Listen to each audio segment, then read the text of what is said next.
Então, agora sim, oficialmente, bom dia a todo mundo. Aquele bom dia coletivo para ficar gravado aí, povo. Bom dia, tudo certo? Bom dia. Bom Bom dia. dia. Bom dia. Hoje, em intervenção e pesquisa, a gente está aqui com o André, agrônomo, né? E acho que vocês já conhecem ele, né? Sim. A Dani já conhece. Os outros, talvez, depende do nível de participação de cada um aí. Então, hoje a gente vai abrir espaço em intervenção e pesquisa para uma fala que já tem sido conversada entre os professores da Escola do Campo, também com a articulação do professor Lucas, em relação à análise de solo, né? E aí, eu falei com o professor André que agora é um bom momento, que a gente está tendo uma transição do jeito que eu estava planejando intervenção e pesquisa com vocês, do totalmente virtual, com aulas digitais, para a aula presencial.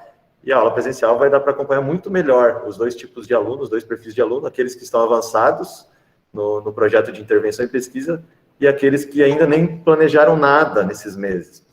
Então, o presencial vai ser uma outra forma da gente trabalhar e eu vou conseguir dividir a sala em grupos e dando uma atenção e tendo as atividades com vocês fazendo as atividades ali na minha frente, e eu dando as dicas na minha frente, e a gente vai ter mais tempo fazendo isso junto.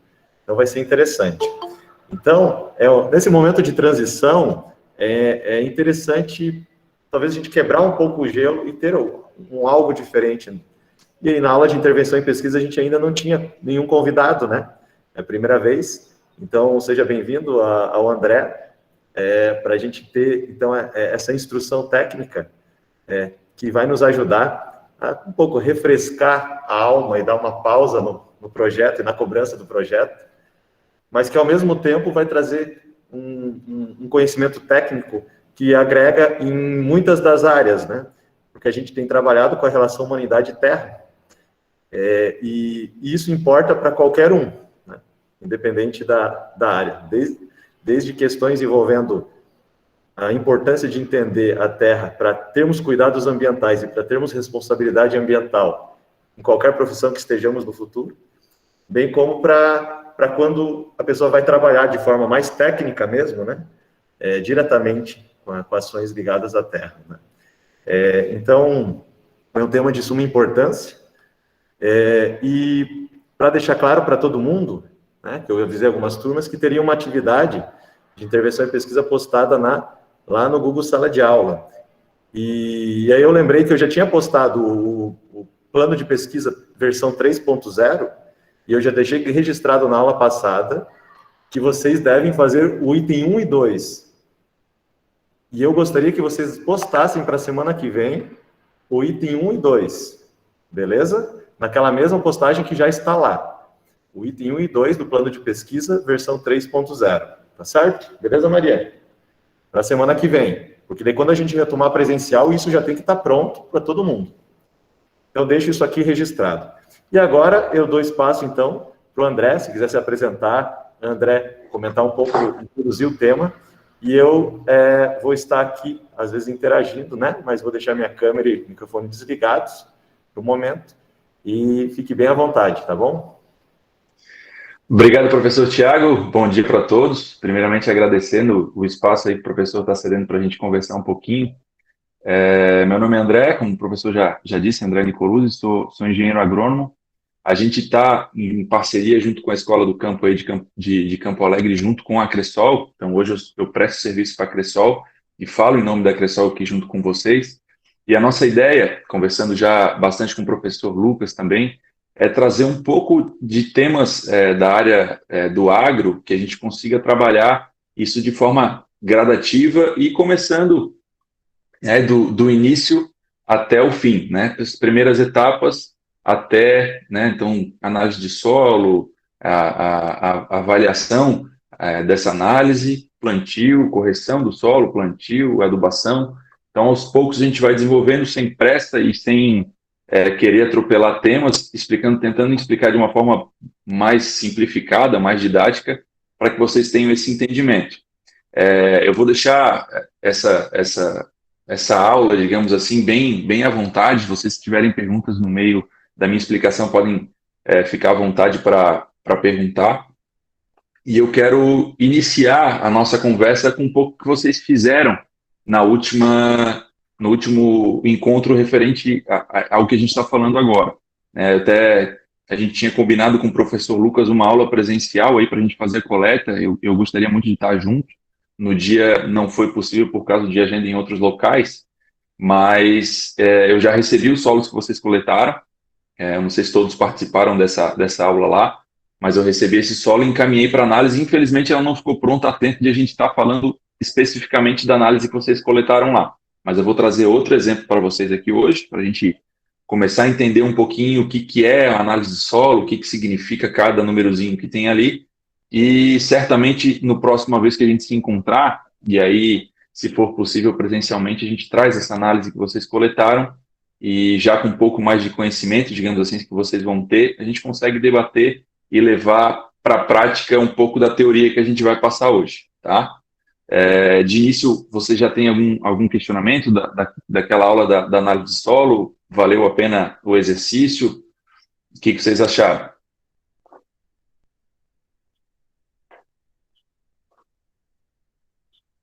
Posso ir tocando daqui? Com licença, vamos lá, pessoal. Então, o André está perguntando aí daquela aula que foi feita em estações, né? Então, a aula de prática de análise de solo, o que vocês lembram? O que vocês gostaram? O que vocês acham que foi bacana aí? O Wesley disse que foi legal. Eu achei legal. Então, Bem, eu vou... professor, a gente Fala, Daniela. ainda não estava presente, né, no presencial, então a gente infelizmente perdeu essa aula. Tá, eu vou passar rapidinho e não tem muita complexidade, digamos assim.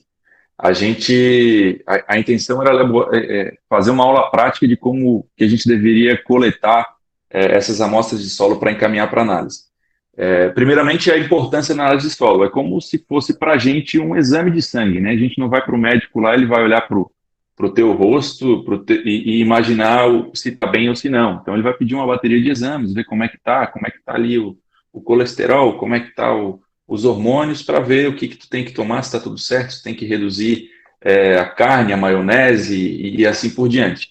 E para o solo e para a planta não é muito diferente, né? Então, a gente só no visual, a gente, por muitas vezes, identifica algum problema também no visual, mas é muito mais garantido a gente trazer isso para uma análise química que vai dar certinho os valores ali que já estão contidos no solo e o que a gente precisa adicionar ou tomar um pouco mais de cuidado na hora de adicionar, né? De colocar a mais em excesso.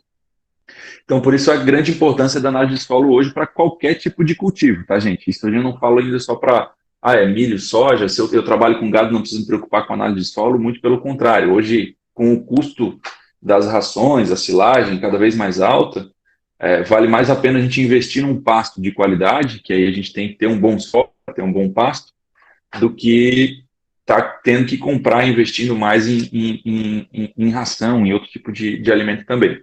Então, para qualquer tipo de trabalho que a gente vai realizar no solo, é fundamental que a gente tenha essa análise de solo. O que a gente vai fazer para resumir a aula que foi feita lá? A gente vai ter que fazer uma coleta de solo de uma forma mais homogênea possível. Então, digamos que a gente tem uma área aí de 1 hectare, que são 10 mil metros quadrados, né? Quase que mais ou menos um campo de futebol, para ficar mais fácil de visualizar. A gente, num campo de futebol, se a gente tiver toda essa área do campo de futebol mais ou menos parelha, do ponto de vista, o solo é mais ou menos igual, o relevo é mais ou menos igual, uma análise de solo só para todo o campo é suficiente. Mas eu não posso tirar só de um ponto. Então, o ideal é que eu faça ali nessa área aí de 1 hectare, pelo menos umas 5 coletas de solo, né? A gente tem uma ferramenta que a gente usa que é o trado, que nada mais é do que uma barra de ferro que a gente coloca ali na profundidade de 0 a 20 para extrair uma quantidade pequena de solo, que quando a gente faz na pá, acaba tirando muito volume, e para encaminhar para análise não precisa de tanto. E aí seriam feitos esses cortes de forma aleatória, em zigue-zague no terreno, para tentar tirar umas amostras e que todas essas amostras juntas representem a realidade daquela área, né? E Para vocês que já têm parentes no campo ou a mesma família trabalha no campo e for fazer uma coleta, não é necessário um volume de solo muito grande. Para o laboratório ali, mais de meio quilo não tem necessidade nenhuma. Então, a análise ali de 250, 300 gramas já é suficiente de solo. O importante é que a gente tenha conseguido tirar uma camada de 0 a 20 centímetros, principalmente, né, de 0 a 20, não muito mais fundo do que isso, e nem só raspar o solo de forma superficial, porque de 0 a 20 é a camada onde a raiz ela vai buscar toda a sua alimentação, toda a sua nutrição. Então, por isso que a gente tem que ter um recorte dessa camada de 0 a 20 centímetros. E aí, como eu comentei anteriormente, não só uma amostra, mas 5, 6 amostras da área que a gente vai investigar, digamos assim. A gente comenta também que é importante a gente diferenciar a análise. Às vezes eu tenho uma área de 1 hectare, só que num canto específico eu estou tendo uma dificuldade muito grande, o meu milho ali não vem direito, eu vejo ali a minha pastagem, sempre naquele canto ali ela está mais fraca. Então, nessas áreas específicas, é importante a gente fazer uma análise separada, porque a realidade que tem ali é diferente da realidade que tem no todo, né? Então, ali a gente faz uma análise geral e naquele cantinho que está um pouco mais um pouco mais problema, com um pouco mais de problema, digamos assim, a gente vai fazer uma investigação um pouco mais detalhada. A gente vai só naquele cantinho e faz a coleta da mesma forma, tá? Então, eu acredito que, basicamente, para a gente dar um resumo do que é a coleta de solo, é mais ou menos nesse sentido. Se vocês tiverem algum questionamento, pode me chamando também. Mas, enquanto isso, eu vou adiantando um pouco a nossa fala aqui. Então, a gente fez a coleta, como eu falei ali, 300, 500 gramas de solo, a gente encaminha essa coleta para um laboratório credenciado aí pelos registros regionais. No nosso caso aqui, como a gente está em Santa Catarina, a gente encaminha para um laboratório credenciado pelo ROLAS, que é o nosso manual de adubação de calagem. Isso é uma questão teórica só, mas é importante que ele seja credenciado para que a gente tenha uma garantia de que essa análise vai vir com um resultado minimamente confiável, né? Então, para a gente tenha uma análise confiável para a gente trabalhar.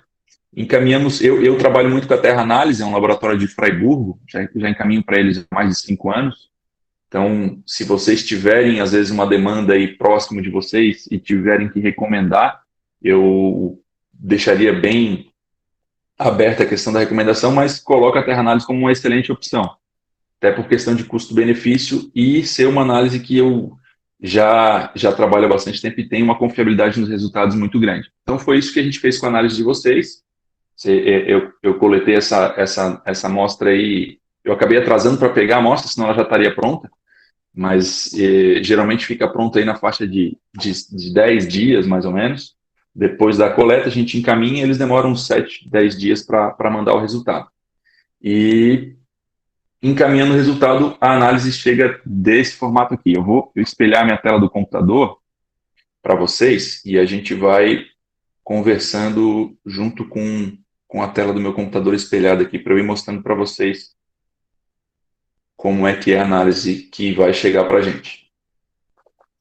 Vocês estão vendo aí, computador espelhando?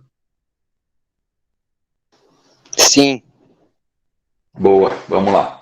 Então, aqui é a página de análise, aqui vocês vejam daí que tem uma porção. Aqui, todos os relatórios que eu fiz no curto tempo aqui, todo nomezinho aqui é um relatório. Eu vou pegar um específico aqui, a de vocês não ficou pronta, mas eu faço esse mesmo trabalho com a escola de Rio Negrinho, e a deles já ficou pronta.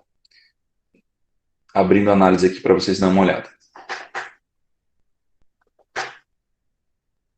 Ó, deixa eu ampliar aqui para ficar um pouco melhor de visualizar. Então, quando chega a análise para a gente, ela chega nesse formato aqui. Os dados da amostra, um ponto importante que eu esqueci de mencionar.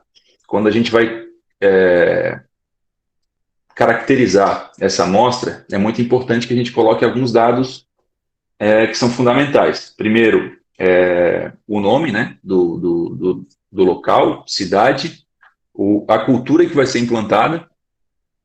Quando a gente trabalha com um terreno, geralmente esse terreno vai ter a matrícula do terreno, que é como se fosse a identidade do terreno. É muito importante que seja colocado o número de matrícula aqui, ó, vocês vocês conseguem ver daí, não está colocado porque é uma amostra didática mesmo, né? Mas for uma amostra já para a questão comercial, eu vou puxar uma aqui, ó, que a gente está trabalhando com esse produtor aqui, é um produtor de milho. Ele já vai ter todos os dados dele aqui, se a internet me ajudar, apareceu. Ó, todos os dados dele aqui preenchidos. Ó. Então, a matrícula, no caso deles, lá eram 3 matrículas, 3 terrenos diferentes, a cultura que ele vai aplicar, a data da coleta. O ponto da coleta é se a gente tiver mais de uma área, essa aqui é a área do morro, a outra área é a área da baixada, a área perto do eucalipto, enfim, para a gente identificar a amostra e não virar uma sala. Com licença, André. Por favor, Thiago. Poderia dar um pouco mais de zoom, pelo menos na minha tela, não está aparecendo tão bem. Vamos lá. Perfeito. Melhorou? Pra mim tá bom agora. Beleza? Tá, então... Qualquer coisa, se para alguém tiver ruim, vocês avisam no chat, tá bom, pessoal? Desculpa a interrupção aí, fica à vontade. Obrigado, professor. Imagina, vamos lá. Vocês estão conseguindo visualizar melhor agora, mas é questão pura informação de preenchimento ali. Matrícula é um número específico, data da coleta. A profundidade é importante também, porque tem vezes que a gente trabalha de 0 a 20, 90% das vezes, mas tem vezes que a gente quer fazer uma análise específica para saber como é que está o solo só naquela camada superficial, de 0 a 10 e tal. Então, esses são os dados mais importantes. Localidade, nome do produtor, documento do produtor, matrícula, a cultura e a profundidade. Tirando essa questão da identificação, vamos começar a trabalhar com o que é importante. Vou pegar essa análise que está um pouquinho mais simplificada para vocês terem uma percepção.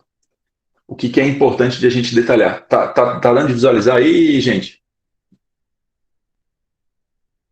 Sim.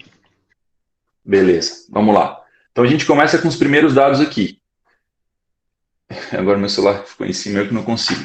Ó, primeiro resultado que a gente tem ali é a porcentagem de argila. E isso é basicamente o que está descrito ali mesmo, é quantos % de argila tem naquele solo. Então, nesse caso aqui, deixa eu até tirar meu celular da frente aqui, tem 21% de argila. Então, de 1 quilo, 200 gramas, praticamente 210 gramas daquele solo ali é argila. Isso aqui é um dado para a gente ter uma noção.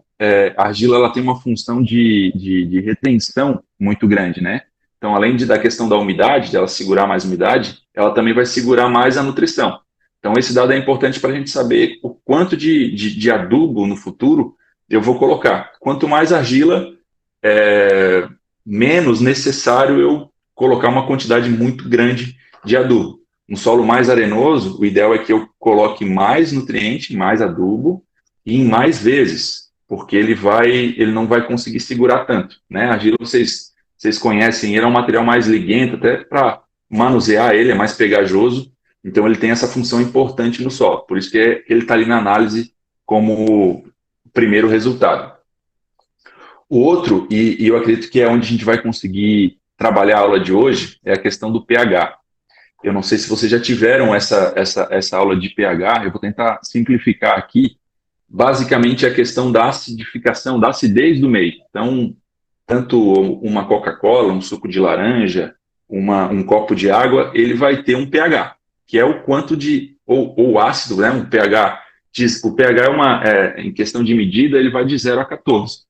Quanto mais próximo do 0, mais ácido ele é, tipo um vinagre, um limão, e quanto mais acima, mais perto do 14, mais básico ele é, tá? No caso do solo, o pH ideal ele vai estar na faixa de 5,5 a 6,5, quase próximo à neutralidade, né? Se a gente está chamando de 0 a 14, o neutro ele vai ficar na metade do caminho, que é o 7. Então, o pH 7 pro solo já não é tão interessante. Ele tem que ficar um pouquinho abaixo da neutralidade, entre 5,5 e 6,5.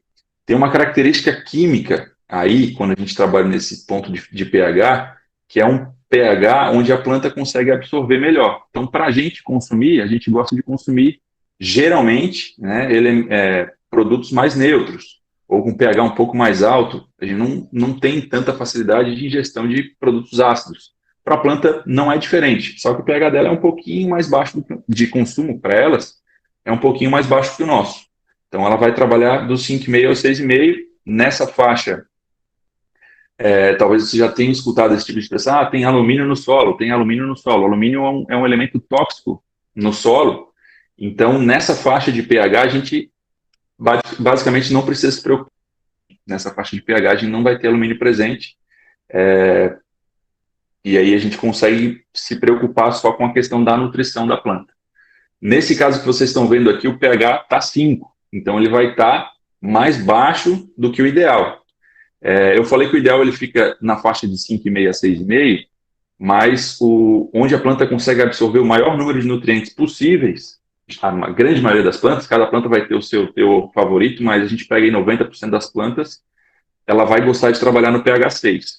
Então, as plantas que vocês têm como costume aí observar na região, milho, soja, trigo, morango, uva, banana, tudo vão trabalhar nessa faixa de pH. O ideal é trabalhar nessa faixa de pH 6, é onde ela vai absorver a maior quantidade de nutrientes. Então, a gente tem que condicionar o nosso solo a chegar nesse pH. Como é que a gente faz isso? Com a calagem. Se eu tenho um pH que já está acima do 6,5, eu não consigo baixar ele com uma facilidade muito grande. É um processo muito mais lento. Por isso que o ideal é a gente sempre fazer uma calagem com de forma muito correta, né? A gente não pode, não fiz análise de solo, eu acho que o pH está baixo, eu vou jogar lá 10 toneladas de calcário. Porque se esse meu pH exceder aos 6,5, a minha planta vai ter uma dificuldade de absorção e eu não vou ter uma facilidade para levar ele para 6,5 de volta. É muito difícil. Então é mais fácil a gente conseguir elevar o pH, e aí a gente tem vários métodos que eu vou mostrar para vocês, tentar explicar de forma simplificada os métodos que a gente tem para saber o quanto de calcário que eu tenho que jogar por metro quadrado para o nosso pH chegar onde a gente quer, que é o número 6 ali, né? O pH 6. Então, para isso, inicialmente a gente tem a forma mais simples, que é esse terceiro dado que tem ali, que é o índice SMP. Esse índice SMP é um número que já vem pronto na análise, como vocês estão vendo ali, 5,2, e ele basicamente vai ser um copia e cola, para a gente saber quanto de calcário que a gente tem que usar. Esse índice SMP é uma conta que eles fazem de alumínio com hidrogênio, enfim, eu não vou detalhar pontos específicos, que também não faz sentido agora, mas para vocês terem uma percepção de quantidade de calcário a colocar, é fácil. Olhou o índice SMP 5,2, eu vou trocar de tela aqui, para vocês verem a tabelinha do índice SMP. Essa tabelinha é uma tabelinha pronta, se vocês puxar na internet, aí vocês vão encontrar com facilidade. É a tabela aqui, vocês estão conseguindo enxergar daí, índice SMP. Aqui é a coluna, digamos assim, das faixas de valores do índice SMP. No caso nosso lá da análise, se eu não estou enganado, vou até voltar, porque minha memória não é muito boa. 5,2. Então aqui, 5,2 é o nosso índice que está na análise lá. Então a gente vai aqui arrastar até o 5,2. Qual que é o pH que a gente quer? O pH que a gente quer é o pH 6, está aqui em cima. Então essa aqui é a coluna do pH 6, índice SMP 5,2, o valor em tonelada que a gente precisa colocar, de acordo com o índice SMP, é 8,3 toneladas por hectare. Então dá 8.300 quilos por hectare, para facilitar 830 gramas por metro quadrado, porque o hectare é 10 mil metros, se dividir essas 8 toneladas e 300 pelos 10 mil metros, dá 830 gramas por metro quadrado. Então, a gente vai trabalhar em áreas menores, dessa forma que a gente teria que fazer a distribuição do calcário. O que é importante para a gente, antes de a gente passar para o outro método? O calcário, como a gente fez uma análise de 0 a 20 centímetros, essa quantidade de calcário, ela não é para ser jogada superficialmente. Essa quantidade de calcário é a recomendação para 20 centímetros de solo. Se a gente vai trabalhar com uma máquina mais pesada, que ela vai fazer um revolvimento do solo, uma mistura do solo mais profunda, eu tenho meu arado aqui, mas meu arado pega 35 centímetros, pega 40 centímetros. Vamos, para ficar mais fácil, botar no 40. A recomendação ideal seria o dobro, porque ele vai mexer o dobro de volume de solo com uma grade mais pesada, com um arado mais pesado. Mas a recomendação sempre ela vai ser válida ali de 0 a 20, que é onde fica 95% da zona radicular de consumo nutricional. A raiz vai mais para baixo, mas ela geralmente vai para baixo para pegar mais água, e a parte de nutrição ela fica mais confortável ali nessa zona de 0 a 20. Então, se a gente conseguir trabalhar ali com uma gradagem leve, com uma rotativa para incorporar esse calcário de 0 a 20, essa seria a recomendação seguindo o índice SMP. Fácil, né? Só pegar na análise, olhar o índice SMP e olhar o pH que a gente quer, tabelinha ali, simples, já tem um resultado pronto na mão. É uma forma bem eficiente, bem eficaz, de vocês terem mais ou menos uma prova real das recomendações, muitas vezes que vocês, não sei quantos de vocês já trabalham, tem os pais na agricultura ou familiares, mas já dá para ter essa interpretação se a recomendação que veio lá da agropecuária ou de outro local está mais ou menos coerente. O índice MP não é geralmente o valor, o dado que eu uso de primeira, mas dá para vocês terem uma percepção de, não, realmente essa análise faz sentido e eu vou poder trabalhar sem ter muito medo. A grande preocupação é a gente exagerar na quantidade de calcário, porque, como eu disse anteriormente, a gente voltar atrás com o pH que está elevado para depois baixar ele é muito mais complicado do que o contrário, tá? Então, dessa forma fica melhor. Tá dando para entender, pessoal? Sim. Tá sim. Show de bola. Vamos lá, então. Sim, perfeito, André. Eu até queria um complemento para quem às vezes está tendo dificuldade de imaginar, porque não tem mexido tão diretamente, né, com agrárias aqui na escola, na sua propriedade. Eu fiquei lembrando que tem algumas plantas, né, que acabam, por causa de alguns corantes naturais que elas têm nas pétalas, acabam dando algumas indicações de como está o solo, né? Uma curiosidade, né? A hortênsia na nossa região faz isso, né? Então, quando o solo está um pouco mais ácido, ela fica mais rosa a pétala, né? E quando o solo está mais básico, né? Acima do 7, aí já fica mais azulado, um roxo azulado, né? Então, claro que não quer dizer que a gente vai ficar usando sempre hortênsias para saber como está o solo, porque tem todas essas técnicas para fazer análise de pH, né, povo? Mas é só uma curiosidade para a gente conseguir ir visualizando essa questão. Outro ponto que vocês vão estudar no ensino médio é uma coisa chamada ciclos biogeoquímicos, né? E quando a gente estuda isso e vai para a ideia do ciclo da água e de alguns outros elementos naturais que apareceram na história do planeta Terra, antes mesmo da humanidade, a gente tem lá a ideia de que a chuva é levemente ácida, naturalmente, né? O problema é com as poluições, em alguns lugares no mundo essa chuva fica ácida demais e até destrói o solo, né? Destrói a produtividade e tudo mais. Isso tem acontecido em muitos lugares, né, no mundo, por causa da poluição humana. Mas o que eu quero dizer é que se a chuva, mesmo antes da humanidade, é levemente ácida, é natural que o solo seja levemente ácido, né? E aí, já fazendo um paralelo com aulas de ciências, tá? Porque senão a gente pensa assim, de onde é que vem esses conhecimentos, né? Quem que determinou isso, né? Será que a gente não está mexendo demais com o solo, colocando algo que corrija, né? Mas não, naturalmente, mesmo antes da humanidade, a chuva é levemente ácida, né? Tendendo ao neutro, mas levemente ácida. E naturalmente o solo é assim, não é isso, André? Eu estou falando alguma besteira? Não, é correto, professor. E a gente tem hoje muitas relações em questão de nutrição, que a gente vai avançar um pouquinho em conteúdo, principalmente na química, mas a relação dos cátions, que para a gente aqui da agronomia depois é muito importante, que ela vai ter essa tendência de aumento de pH, né? Vai aquela relação de liberação de H+, enfim. Isso é história para mais para o futuro. Mas é bem isso. A gente, na natureza, tem essa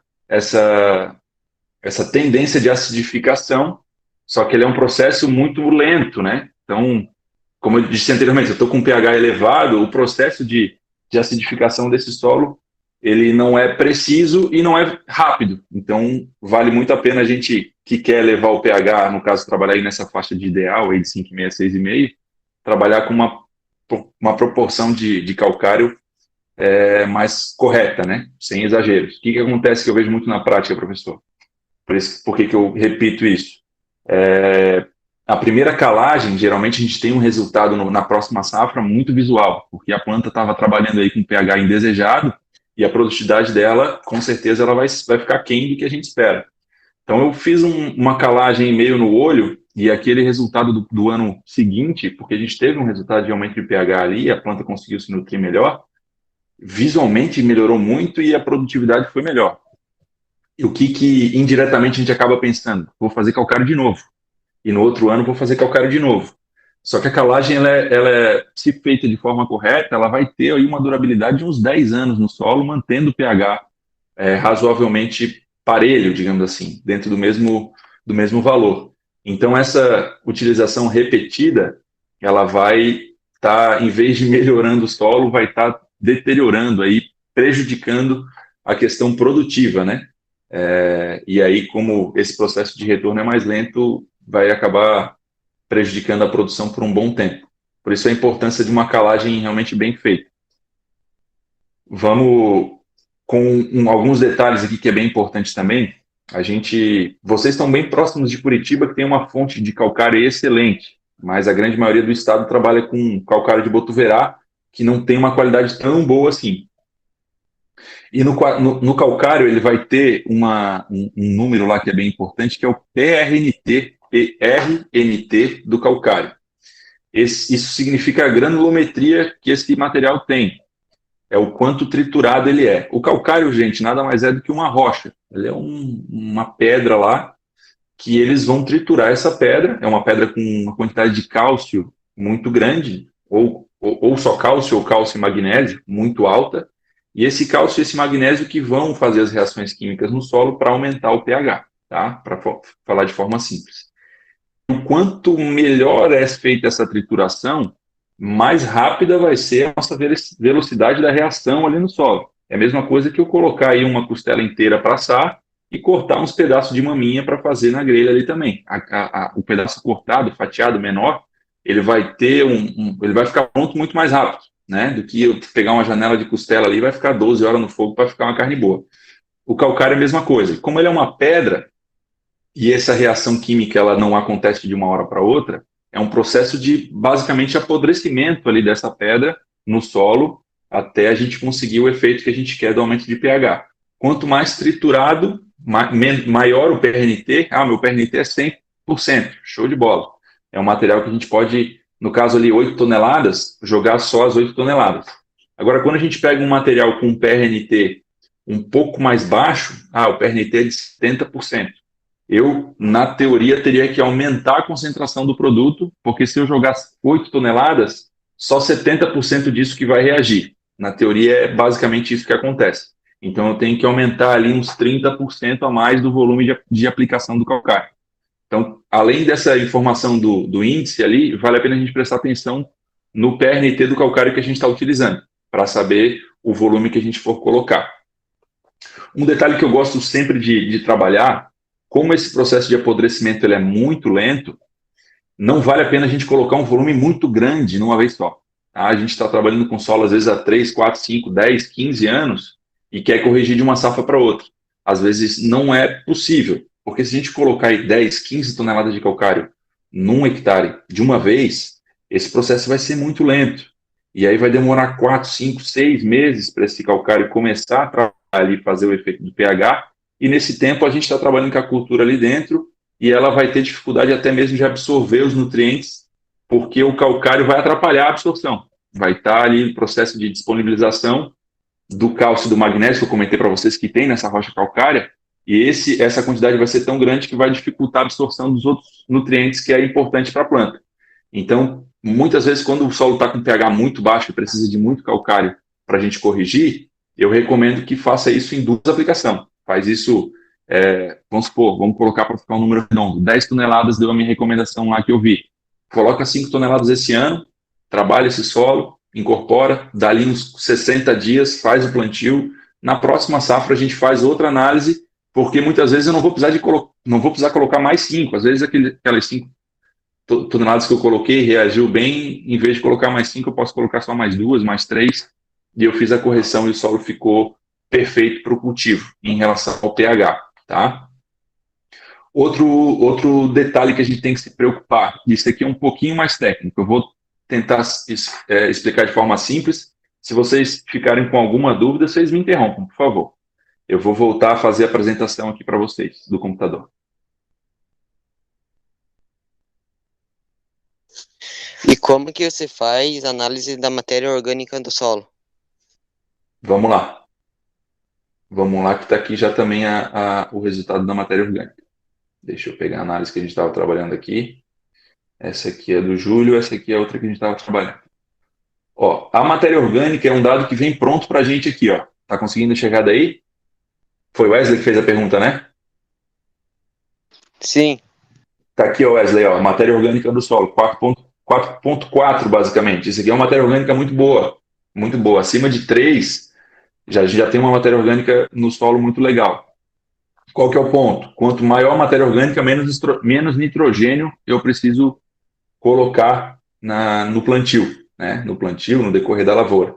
Como vocês têm aí uma característica, geralmente em Campo Alegre, as análises que eu faço, a matéria orgânica é bem alta, porque tem a questão climática do inverno, que aí a decomposição dessa matéria orgânica ela é mais lenta, então eu consigo manter um valor bom de matéria orgânica, ela não decompõe tão rápido, e tem a característica do solo mesmo, né? Tem muita base de turfa, um solo preto, que é um solo muito rico em matéria orgânica. Para a gente, que vai trabalhar com nutrição, é sensacional, é muito bom. Porque quando eu não tenho argila, e aí no caso vocês têm as duas coisas, tem tanto argila quanto matéria orgânica, essas duas fontes aí, elas são uma esponja para nutriente, elas absorvem ali, elas ficam segurando e por isso muitas vezes aí, vocês que trabalham com agricultura, a soja principalmente, são pouquíssimos produtores que trabalham com adubação de cobertura, porque o solo já tem uma capacidade de segurar esse nutriente muito boa, tá? Capacidade de manter, né, de segurar o potássio, o fósforo e o nitrogênio. Para a gente, daqui a pouco o professor vai chamar a atenção por questão do horário, eu só queria evoluir num ponto, nos próximos encontros a gente evolui mais, em relação à escolha do tipo de calcário. A gente tem dois tipos. A gente tem o calcário dolomítico e o calcário calcítico, o calcário branco e o calcário preto, para falar em linguagem mais comum. Qual é a diferença? Isso não tem mais relação com a granulometria, não. Tá? Isso tem relação com a propriedade que eles têm. O que faz a diferença para mudar pH é a quantidade de cálcio e magnésio que vai ter no produto. O calcário calcítico, ele não tem magnésio, ele só tem cálcio. Tem teores de cálcio aí elevadíssimos, 40%, 45%. Que é o preto. O calcário branco, que é o dolomítico, ele tem uma concentração de magnésio alta, não mais alta do que o de cálcio, mas uma concentração alta de magnésio também. Em questão de mudança de pH, como geralmente o dolomítico ele tem, se somar cálcio e magnésio, ele vai ter um valor maior do que o calcítico, ele é mais eficiente para a mudança de pH. Qual que é o problema? A grande maioria das plantas, elas precisam de mais ou menos 3 vezes mais cálcio do que magnésio. Então, eu como planta, eu preciso para minha nutrição comer 3 vezes cálcio, eu preciso comer 3 cálcio para cada magnésio que eu como. Então, eu preciso colocar, teoricamente, nesse solo, 3 vezes mais cálcio do que magnésio, porque a planta não consegue lá separar o cálcio do magnésio. É a mesma coisa que a gente misturar feijão com farinha. Se eu preciso de mais feijão, eu tenho que botar mais feijão. Na hora ali que está misturado, não tem como. Então, nesse caso, a gente precisa escolher o calcário muito por essa questão da relação cálcio-magnésio. Na análise aqui, vocês conseguem enxergar daí, ó, esse dado aqui no finalzinho, cálcio barra magnésio, é isso que ele diz, é a relação cálcio-magnésio. Então, aqui, ele está dizendo que para cada magnésio, eu tenho 5,5 cálcio. Essa relação está show de bola. Então, nesse caso aqui, eu não utilizaria o calcário preto, porque a relação está boa. Eu utilizaria o calcário branco, que tem bastante magnésio também. Ele vai regular o pH com mais facilidade e não vai prejudicar tanto essa relação cálcio-magnésio. Se essa relação tivesse aqui abaixo de 2, tivesse 1,5, aí a gente optaria pelo calcário preto, que ele tem só cálcio, não tem magnésio. Eu vou aumentar minha concentração de cálcio no solo. Deu para entender? Sim, eu também queria perguntar uma coisa. Aqui na análise de solo do pai, apareceu um lugar com uma letra C. O que significa? Desculpa, repete a pergunta para mim, Wesley. No finalzinho não entendi. É que na análise de solo do pai apareceu uma letra C. O que significa? Wesley, depois tu me manda uma foto da análise, que só com essa identificação eu não consegui. Pede pro professor ali meu WhatsApp, pode mandar análise, eu te dou uma mão ali. Pode ser? Pode ser. Mas eu acho que o meu pai disse que é carbono, que apareceu 24,27%. Carbono orgânico? Pode ser carbono orgânico. É isso mesmo. É uma concentração muito boa. Eu ainda não entendi a diferença do calcário branco e do preto. Tá, vamos lá, Priscila. O calcário branco é o calcário dolomítico, tá? O calcário dolomítico, ele tem cálcio e magnésio. O calcário calcítico, ele não vai ter magnésio ou ele vai ter muito pouco magnésio. A diferença entre os dois é essa, é a composição dos dois materiais. O calcítico, basicamente só cálcio, e o dolomítico, cálcio e magnésio, tá? E aí a gente vai optar entre um ou outro, dependendo da nossa análise de solo. Se o meu solo já está com bastante cálcio, eu uso o dolomítico. Se o meu solo está com pouco cálcio, eu uso o calcítico. Basicamente é isso. Ficou mais simples? E agora deu para entender.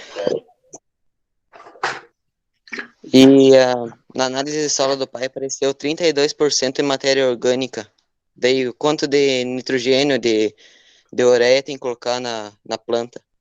Provavelmente não é 32%, Wesley. Provavelmente é 32 miligramas por decímetro, deve ser. Vai depender da cultura que tu vai trabalhar ali. Mas não é uma quantidade baixa, não. É uma matéria orgânica boa. Então, quando a gente depois nas próximas aulas, a gente vai começar a trabalhar com recomendação de adubação. Aí é de acordo com esses números, vamos colocar tipo o milho. O milho ele precisa de quase 200 kg de nitrogênio por hectare. Se a gente tem uma matéria orgânica alta, em vez de colocar 200, eu posso trabalhar com 160, 150. Não significa que eu não preciso colocar, mas eu posso colocar menos. Isso vai variar de cultura para cultura. Então, beleza. Mas pode mandar análise para mim, mas não tem problema não. Manda análise que nós conversamos depois. Então, beleza. Então, depois eu mando. Fechou. Fala, André. Vamos lá, professor. Então, dá uma dor no coração cortar, porque agora que tá ficando bom, né? Não, vamos ter mais oportunidades, com certeza. Então, eu tô aqui ainda com a Maria. Parece aí, Maria. Então, não sei se é um bom momento para a gente encerrar, ou se tinha mais alguma coisa importante para repassar para a transição, ou é por causa do nosso tempo aí, né? Mas você chegou a ajeitar, às vezes, um cronograma com a outra aula que você vai estar com a gente. Se precisar, sexta-feira que vem, a gente pode organizar também esse encontro. E qualquer coisa é só você ir se comunicando com a gente, né? Já foi acertado Fechou. Isso com o professor Lucas? Não. A gente ainda não criou um cronograma, digamos assim. Mas a minha ideia é a gente ir evoluindo nesses pontos. Trabalhando calagem, depois nutrição, depois as culturas individuais. Nossa, muito legal. Eu pelo menos, aprendi muito, né? Espero que todo mundo aí estava atencioso com um diário de campo, um caderninho, anotando essas informações. Porque, assim, mesmo que alguns aqui não estejam trabalhando diretamente com agrárias, vocês percebam, pessoal, vocês que não têm projeto de pesquisa, que esse tipo de assunto pode criar ideias de pesquisa, né? Do tipo, como é que está o solo na minha casa? Se eu for fazer uma horta aqui que não tem, e se eu quiser complementar a renda aqui, né? Perfeito.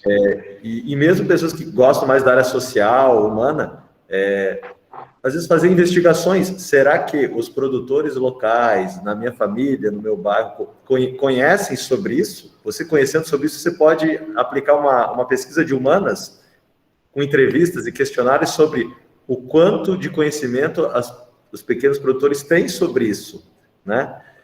Então, dá para ir para várias áreas, e a gente vai ajudando a diagnosticar um pouco mais a comunidade também, junto com os dados oficiais, né?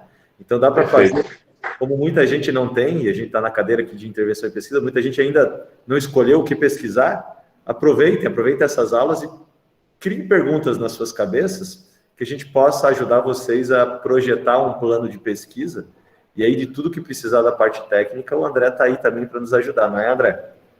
Com certeza, professor. Estamos aí para fidelizar essa parceria aí. Aham. Então, eu realmente não queria cortar a conversa. Temos um bom momento de transição, a próxima discussão, quem sabe então a gente resgata essa questão do relação calcário-magnésio, para justamente, parece que você quer ir para a questão de aconselhamentos de correção de solo, né? Ou técnica Isso. de correção. A gente teria mais uns 2 métodos para trabalhar, para a questão da calagem, e aí depois disso, de uma calagem já bem feita, a gente pode até colocar esse exemplo depois na prática, se a análise que vier daí tiver necessidade de calcário, a gente faz a calagem junto aí, na prática mesmo, bota a rapaziada para trabalhar um pouquinho aí, e aí a gente vai avançando nos conteúdos aí, nutrição, plantio e por diante. Legal, legal. É bem comum, viu, também, quando a gente começa a trabalhar com ciências ou algum projeto pessoal, às vezes querer entender qual é a relação disso com o nutriente de uma dada planta e com a saúde humana. Eu percebo que os alunos, sempre tem algum aluno que quer tentar investigar isso de alguma forma, e a gente sabe que isso é uma situação bem complexa de se analisar, né? Sim. Mas quem sabe isso é um tema para lá depois que eles entendem como acontece o solo, como acontece a nutrição da planta, para quem sabe, às vezes até para eles ir amadurecendo isso em algum projeto para o ano que vem. Eu sei porque teve essas Legal. ideias de projeto que partiu deles, eles queriam entender como que a nutrição chega na planta e como é que essa nutrição melhora a própria nutrição humana, né? É claro que daí, então é um tema que também apareceu. Então, olha quanta coisa dá para estudar a partir desse tema, né, gente? Tá bom? Verdade. André, mais alguma coisa para a gente encerrar? Não, é só deixar um agradecimento, professor, pelo espaço e me colocar sempre à disposição. Uhum. Vocês tendo aí essa demanda, a gente está aqui para auxiliar e tentar trazer aí um pouco de teoria e prática também para o colégio aí, para a educação do campo. Legal, legal. Aos poucos, todo mundo sendo vacinado aí, aos poucos a gente vai conseguindo cada vez mais unir teoria e prática, né? Show. Então, muito obrigado mais uma vez. Vamos conversando nos bastidores, né? Precisando, a gente reorganiza um horário de intervenção e pesquisa também, tá bom? Tá ótimo. E, pessoal, mandem qualquer coisa, dúvidas ali para mim, que eu tenho também o contato do André, e a gente reencaminha ou repassa o contato dele para vocês, para questões às vezes mais práticas, né? Também que vocês já querem resolver com as famílias de vocês. E, mais uma vez, agradeço em nome da escola e do projeto de educação do campo aí, tá bom? Obrigado, professor. Forte abraço. Bom final de semana para todos aí. Valeu. Tchau, pessoal. Então, até a próxima. Tá bom? Tchau. Vamos conversando. Tchau, professor. Bom final de semana. Tchau, professor.